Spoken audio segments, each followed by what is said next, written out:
Halo, welcome back to my channel. Bertemu lagi dengan aku Ena Agustina di segmen ini misteri.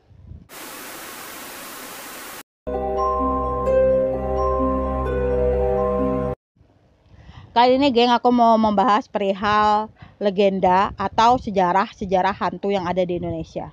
Jadi kita sebagai warga negara Indonesia yang baik dan benar pasti tahu kan kalau Indonesia ini memiliki segudang kisah hantu yang cukup menyeramkan. Dan hantu-hantu ini lebih menyeramkan daripada hantu-hantu yang di luar sana. Di Indonesia ini juga memiliki banyak varian dari hantu-hantu. Seperti hantu-hantu yang ingin balas dendam, hantu-hantu yang haus darah, dan juga hantu-hantu yang iri kepada manusia. Tapi geng, di balik keseraman-keseraman dari hantu-hantu ini, ternyata asal-usul mereka juga jauh lebih menyeramkan. Oke, kita akan mulai dari hantu yang pertama. Hantu ini cukup familiar ya, dan hantu ini sudah sering dibuat dalam beberapa versi film. Bahkan kabarnya saking populernya hantu ini pernah muncul tanpa sengaja di salah satu drama Korea berjudul Startup.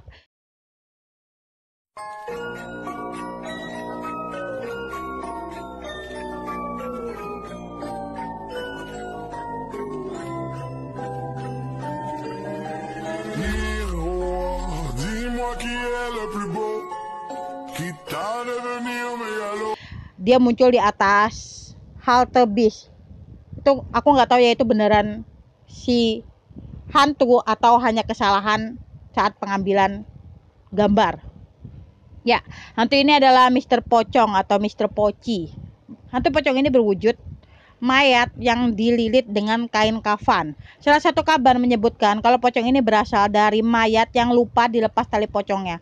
Jadi kita sebagai seorang muslim kan kalau mau dikubur itu kan dikafanin. Nah, kafan itu kan dikasih tali pocong banyak gitu kan, ada beberapa tempat di kepala, di badan, di kaki gitu kan.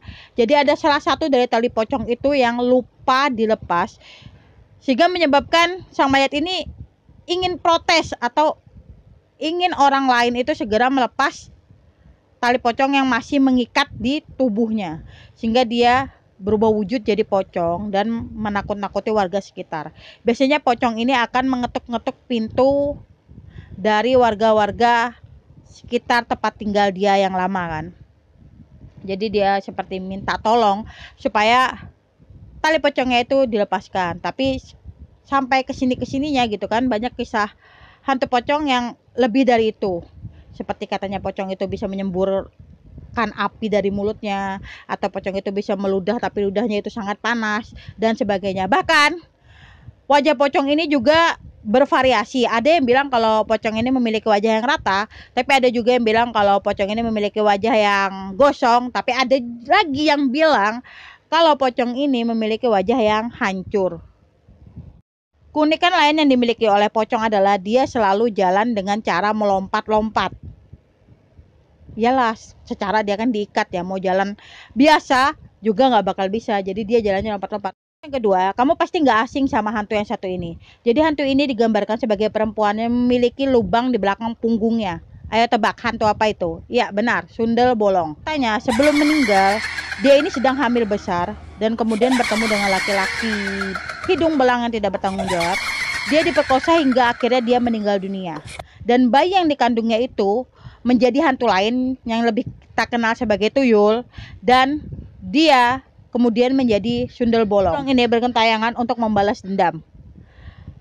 Ke dalam film-film yang pernah aku tonton ya, pasti yang didatangi sundel bolong ini keseringan adalah laki-laki hidung belang yang sering berkeliaran di malam hari. Masyarakat juga percaya kalau di punggung sundel bolong ini terdapat banyak belatung. Sekali lagi, kalau kalian pernah nonton film-filmnya almarhumah Susana, pasti kalian bisa menggambarkan bagaimana bentuk sundel bolong itu secara real. Beralih ke hantu yang ketiga ya. Kalian pasti takut sama hantu ini. Dan hantu ini adalah momok yang paling mengerikan untuk orang-orang yang suka keluar di malam hari. Siapa sih yang gak kenal sama hantu perempuan berambut panjang, memakai gaun berwarna putih dengan mata merah menyala. Dan kabarnya hantu ini sangat suka mengganggu anak kecil dan ibu hamil. Kenapa dia terobsesi untuk mengganggu anak kecil dan ibu-ibu hamil? Ternyata sejarahnya itu adalah kuntilanak ini dipercaya meninggal saat dia melahirkan, sehingga dia bergentayangan untuk mencari anaknya. Dan Sejarah inilah yang menjadikan asal muasal nama dari Mbak Kunti ini. Sebagai umat Islam yang baik, saya agak kurang percaya sama sejarah ini, karena setahu saya kalau ada ibu yang meninggal dalam keadaan melahirkan, itu sama dengan dia sedang berjihad, dan insya Allah dia akan masuk surga. Jadi dia nggak mungkin gentayangan kan. Yang keempat, nah ini adalah hantu yang paling populer di Kalimantan ya, di tempat tinggal saya ini, yaitu Kuyang. Beberapa kali aku pernah mengangkat tentang cerita hantu ini ya. Jadi hantu ini berwujud seorang wanita cantik tapi tidak memiliki badan. Dia hanya memiliki kepala dan isi dalam perutnya saja, seperti ini ya. Masyarakat sekitar ini dipercaya kalau hantu Kuyang ini adalah siluman yang haus akan darah, sehingga dia ini sering berburu darah dari ibu-ibu yang hendak melahirkan dan juga darah bayi. Konon katanya Kuyang ini adalah orang yang ingin menuntut ilmu hitam, tapi dia harus membayar semua itu dengan cara melepaskan kepalanya dari raganya, atau melepaskan kepala dari tubuhnya gitu kan, untuk berburu darah. Semakin banyak dia menghisap darah orang, maka semakin tinggi ilmu yang akan dia dapat. Naik yang kelima, percayaan akan hantu ini berada di daerah Bali dan sekitarnya, karena kemungkinan besar di Kalimantan hantu ini nggak ada. Nama hantu ini adalah Leak. Dia diyakini adalah seorang manusia yang mempunyai ilmu supranatural yang tinggi. Leak ini berwujud sebagai manusia normal, tapi di malam hari dia akan keluar dari ranah manusia normal ini untuk mencari organ dalam manusia agar ramuan sihirnya itu menjadi sempurna. Masyarakat sekitar yakin kalau Leak ini bisa berubah wujud menjadi kera, menjadi kucing, anjing, pokoknya menjadi binatang-binatang gitu ya, untuk mencari organ-organ dalam manusia. Karena semakin banyak persembahan yang ia berikan, maka semakin tinggi ilmu yang akan dia dapat. Naik yang keenam, dari tadi kan kebanyakan hantunya perempuan ya. Kali ini kita ketemu sama hantu laki-laki. Dia adalah genderuwo. Makhluk ini berasal dari mitos bangsa Persia, yaitu Gandarewa. Di Indonesia, mereka digambarkan sebagai makhluk yang memiliki tubuh tinggi besar, berbulu, bermata merah, dan memiliki gigi taring yang keluar. Mereka sering ditemukan di hutan-hutan, pohon besar, rumah yang tidak berpenghuni, dan mereka dipercaya berasal dari laki-laki yang meninggal tidak wajar. Dan katanya mereka ini sangat suka mengganggu perempuan-perempuan yang sedang kesepian. Biasanya mereka akan datang pada perempuan-perempuan yang ditinggal pergi oleh suaminya bertugas atau ditinggal pergi suaminya bekerja. Dia akan merubah wujudnya menjadi suami si wanita yang ditinggal tadi, dan kemudian mengajak wanita itu berhubungan badan. Itu sudah banyak cerita-cerita yang beredar ya, juga sudah pernah ada FTV-nya, juga sudah pernah ada filmnya. Oke, next yang ke-7. Jenis hantu ini sangat populer di Indonesia karena pada tahun 2000-an hantu ini pernah menjadi salah satu pemeran sitkom atau sinetron komedi yang paling diminati di Indonesia, yaitu Tuyul.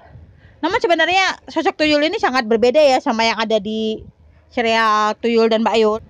Katanya Tuyul ini adalah anak dari Sundel Bolong. Ada pula yang mengatakan kalau Tuyul ini berasal dari bayi yang meninggal karena keguguran. Tuyul memiliki badan yang sangat pendek dan sangat suka mencari uang. Dipercaya Tuyul ini bisa dimanfaatkan oleh manusia sebagai lahan mencari uang. Katanya kalau kita pergi ke dukun yang mempunyai peliharaan banyak tuyul dan kita memberi uang untuk membeli tuyul, tuyul itu akan menghasilkan uang sebanyak harga kita membeli tuyul itu dalam sekali bertugas. Misalnya saat saya bertemu dengan Pak Dukun, kemudian saya ingin membeli tuyul, saya memberi uang 200.000 untuk menebus tuyul itu, maka dalam sekali bertugas tuyul itu akan pulang membawa uang 200.000 tiap kali dia bertugas untuk saya. Kalian percaya itu? Silakan hubungi dukun tuyul terdekat. WW Gombel. Jangan keluar saat maghrib, karena kamu nanti bisa diculik WW Gombel. Apa kalian pernah mendengar larangan tersebut? Berarti kita sama. Kita adalah generasi tahun 80-90-an yang suka ngider di saat senja hari. Menurut kepercayaan, WW Gombel ini adalah hantu dari wanita tua yang meninggal karena bunuh diri. Dan dia sangat suka sama anak kecil. Sehingga katanya kalau dia melihat ada anak kecil bermain sendirian di waktu yang tidak seharusnya anak kecil itu masih bermain, seperti di waktu senja, maghrib, malam gitu, dia suka bawa anak kecil itu untuk pergi ikut dia atau pergi main sama dia. Tapi tenang aja, biasanya wewe gombel ini tidak mencelakai anak kecil itu. Dia hanya membawa mereka untuk bermain bersama. Dan kalau misalnya anak kecil ini dicari dengan cara ditabuh, tabu-tabu gendang gitu kan, dia akan meninggalkan anak kecil itu untuk menari. Dia sibuk menari sehingga anak kecil itu bisa lepas dari genggamannya. Percayanya sih kayak gitu ya. Kesembilan, jenglot. Kalian tahu nggak jenglot? Pernah lihat kan? Kan sering itu muncul di berita TV kalau ada orang nemu jenglot gitu kan. Tidak seperti hantu lainnya, jenglot ini memiliki tubuh yang sangat kecil dan rapuh. Dia itu seperti boneka berkulit gelap, tapi memiliki postur dan wajah yang mengerikan. Hampir mirip seperti mumi ya. Dia memiliki taring dan juga kuku panjang hitam. Pokoknya seram seperti ini. Tet. Menurut penelusuran, hantu ini atau makhluk ini sering ditemukan di daerah Jawa dan Kalimantan. Kalimantan nggak pernah nemu, tapi saya, walau seperti boneka dan terlihat tidak hidup, tapi sebenarnya banyak orang yang percaya kalau di dalam jenglot itu sebenarnya ada makhluk-makhluk lain. Karena katanya jenglot ini rambut dan kukunya itu bisa tumbuh panjang. Dan katanya juga dulu ketika diperiksa, katanya jenglot itu memiliki DNA manusia. Dan mengenai asal usulnya ada dua versi ya. Yang pertama, katanya lagi jenglot ini adalah berasal dari pertapa yang menginginkan keabadian. Jadi dia bertapa sampai akhirnya dia jadi mumi kayak gitu. Dan yang kedua adalah orang-orang pada percaya kalau jenglot ini berasal dari pesugihan yang dipelihara oleh seorang dukun. 10, Lampau. Karena hantu ini kayaknya kurang familiar ya di telinga-telinga kita, apalagi di telinga-telinga orang yang berada di luar Pulau Jawa. Namun sejak dikabarkan akan difilmkan, masyarakat tuh pada kepo tentang seperti apa sih bentuk lampor itu. Kalian tahu nggak lampor itu seperti apa? Ternyata lampor itu merupakan keranda terbang yang konon katanya dikendalikan oleh malaikat pencabut nyawa. Lucifer. Kisah hantu ini sering terdengar di kawasan Jawa Tengah. Konon katanya lampor ini sering berkeliling dari kampung ke kampung. Dan kalau dia bertemu dengan manusia, biasanya manusia ini akan meninggal dunia atau akan kembali dalam keadaan gila. Kalau misalnya kamu dengar suara kereta kuda di malam hari, maka kamu harus cepat-cepat tutup mata karena kemungkinan besar itu adalah lampor yang sedang berkeliaran atau sedang ngeronda. 10. Sejarah hantu tadi yang mana paling menyeramkan? Kalian bisa membagikan pendapat kalian di kolom komentar. Sampai di sini dulu pertemuan kita kali ini. Sampai bertemu di lain kesempatan. See you again.